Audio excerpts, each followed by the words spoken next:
देश भर में जैविक और प्राकृतिक खेती को लेकर लगातार रुचि बढ़ रही है। सरकार से लेकर किसान तक जैविक खेती, प्राकृतिक खेती और जीरो बजट खेती की ओर बढ़ रहे हैं। लेकिन क्या आप जानते हैं कि जैविक खेती, प्राकृतिक खेती या फिर कहें कि जीरो बजट खेती के लिए बायो इनपुट या जैव इनपुट की जरूरत होती है, जिन्हें किसान साथी अपने घरों में बहुत ही आसान तरीके से बना सकते हैं, जो हमारी जैविक खेती के लिए या प्राकृतिक खेती के लिए बेहद जरूरी होते हैं। अब आप सोच रहे होंगे कि जैव इनपुट या बायो इनपुट क्या है, इनको कैसे बनाना चाहिए। नमस्ते, मेरा नाम है सर्वेश बुंदेली और आप देख रहे हैं किसान ऑफ इंडिया का खास शो कृषि की बात। जैव इनपुट बैक्टीरिया, कवक, वायरस जैसे लाभकारी जीवों या पौधों से प्राप्त प्राकृतिक अर्क से बने उत्पाद होते हैं, जिनका इस्तेमाल कृषि उत्पादन में कीटों को नियंत्रित करने या पौधों के विकास को बढ़ावा देने के लिए किया जाता है। इन उत्पादों की सबसे अच्छी बात यह होती है कि ये पर्यावरण को किसी भी तरह का नुकसान नहीं पहुंचाते। बायो इनपुट के महत्व की बात करें तो ये मिट्टी की संरचना में सुधार करते हैं, जल धारण क्षमता को बढ़ाते हैं, फसलों को कीटों से और बीमारियों से बचाने में भी मदद करते हैं।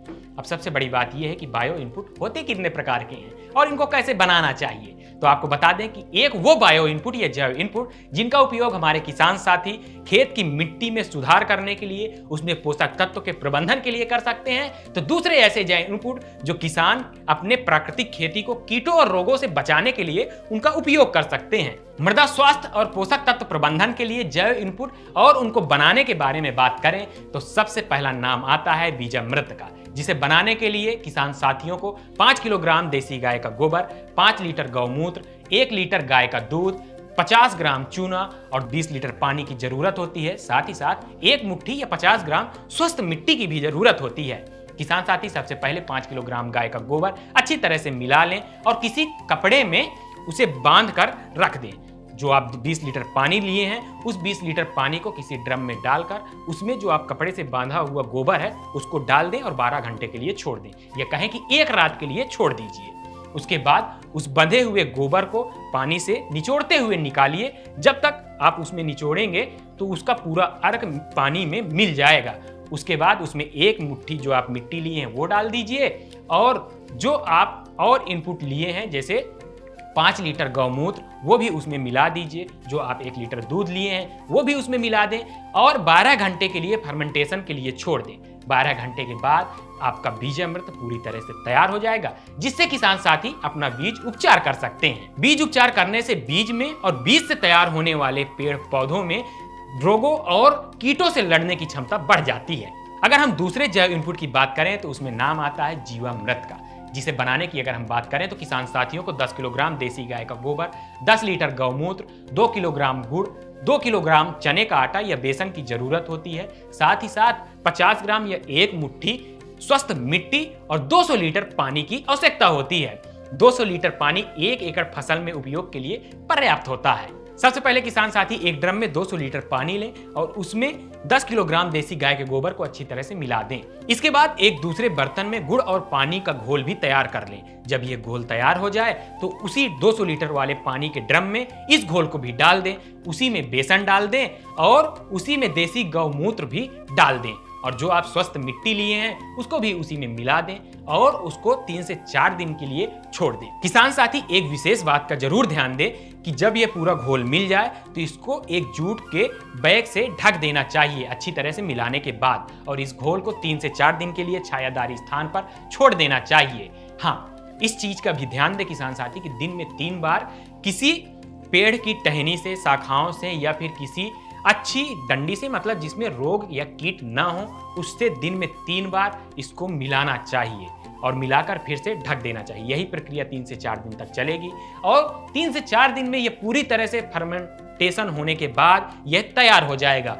किसान साथी इसका उपयोग सीधे खेत में कर सकते हैं, वो चाहे डायरेक्ट सिंचाई के माध्यम से हो या डायरेक्ट स्प्रे के माध्यम से। अगर हम इसके स्प्रे की बात करें तो किसान साथियों को गर्मी के मौसम में इसका छिड़काव सुबह और शाम में करना चाहिए। सर्दियों में किसान साथी इसका छिड़काव किसी भी समय कर सकते हैं। अगर जीवामृत के छिड़काव की या फिर उपयोग की विस्तृत रूप से बातचीत करें कि किसान साथियों को कब और कैसे फसलों में इसका छिड़काव करना चाहिए, तो सबसे पहला छिड़काव किसान साथियों को बीज बोने के 1 महीने के बाद करना चाहिए।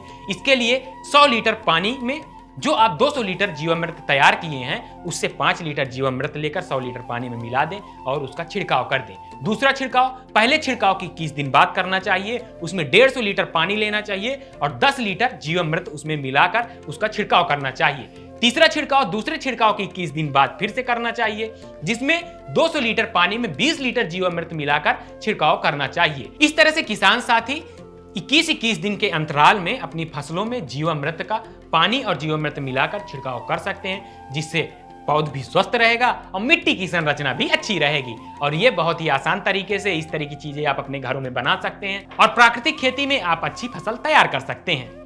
तीसरा जो नाम आता है जैव इनपुट में वो है घन जीवामृत। अब आप सोच रहे होंगे कि ये घन जीवामृत क्या है। तो बीजामृत का शुष्क रूप होता है घन जीवामृत। जो किसान लिक्विड फॉर्म में अपने खेतों में इसको नहीं डालना चाहते या फिर बहुत ज्यादा दिनों तक इसको स्टोर करके रखना चाहते हैं तो वो घन जीवामृत बना लेते हैं। अब आप सोच रहे होंगे कि इसको बनाएं कैसे, तो आइए बताते हैं कि घन जीवामृत कैसे बनाना चाहिए, इसका उपयोग कैसे करना चाहिए। इसे बनाने के लिए भी 100 किलोग्राम देसी गाय का गोबर, 1 किलोग्राम गुड़, 2 किलोग्राम बेसन या चने के आटे की जरूरत होती है। साथ ही साथ 1 मुट्ठी स्वस्थ मिट्टी की भी जरूरत होती है। सबसे पहले किसान साथी 1 किलोग्राम गुड़ को कूटकर पाउडर फॉर्म में बना लें और इसे फिर गाय के गोबर में अच्छी तरह से मिला दें। इसके बाद 2 किलोग्राम बेसन या कहें कि चने के आटे और खेत की मिट्टी जो मुट्ठी भर आप लिए हैं उसको भी इसमें मिला दें, गोबर में यानी कि मिला दें। जरूरत पड़े मतलब ज्यादा शुष्क समझ में आए तो थोड़ा बहुत देसी गौमूत्र आवश्यकता अनुसार आप उपयोग कर सकते हैं।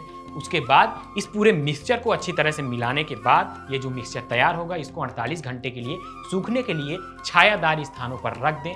इसे जूट के बैग से ढकना ना भूलें। सूखने के बाद इसे अच्छी तरह से कूट लें और थोड़ा सा महीन बना लें। उसके बाद इसकी छनाई कर दें और बोरियों में भरकर रख सकते हैं। 200 किलोग्राम घन जीवामृत का उपयोग प्रति एकड़ की दर से बुआई से पहले किसान साथी कर सकते हैं या फिर बीज बुआई के साथ ही उपयोग कर सकते हैं। उसके बाद फूल आते समय प्रति एकड़ मिट्टी में 2 फसल लाइनों के बीच में 50 किलोग्राम घन जीवामृत का उपयोग कर सकते हैं। यानी कि जब किसान साथियों के फसलों में फूल आ रहा हो तो जो 2 क्यारियां होती हैं, 2 क्यारियों के बीच में 50 किलोग्राम घन जीवामृत का उपयोग कर लेना चाहिए या उसमें मिट्टी में मिला देना चाहिए। इससे मिट्टी में केंचुओं की संख्या बढ़ती है जो मिट्टी की उर्वरता के लिए लाभकारी है। देसी गायों के गोबर में भारी संख्या में सूक्ष्म जीव होते हैं जो पौधों के लिए पोषक तत्व की जैव उपलब्धता को बढ़ाने में मदद करते हैं। तो इस वीडियो में यहीं तक। कृषि की बात के अगले एपिसोड में हम बात करेंगे कि कीट और रोग प्रबंधन के लिए कौन कौन से बायो इनपुट की जरूरत पड़ती है और उन्हें कैसे किसान अपने घरों में बहुत ही किफायती दामों में या कम से कम दाम में या देसी जुगाड़ जो हमारे गांव घरों में रहते हैं उनसे किस तरह से बना सकते हैं और प्राकृतिक खेती में, जैविक खेती में या फिर जीरो बजट खेती में अपनी फसलों को कीटों और रोगों से सुरक्षित रख सकते हैं। तो देखते रहिए किसान ऑफ इंडिया। नमस्कार। किसान ऑफ इंडिया के YouTube चैनल को सब्सक्राइब करने के लिए नीचे दिया हुआ सब्सक्राइब बटन दबाएं और किसान ऑफ इंडिया से जुड़े सभी अपडेट्स को पाने के लिए बेल आइकन दबाना ना भूलें। जो है आपके आसपास, आपके शहर का खास, वो दिखाएगा आपको DNN 24, आपका अपना डिजिटल न्यूज नेटवर्क।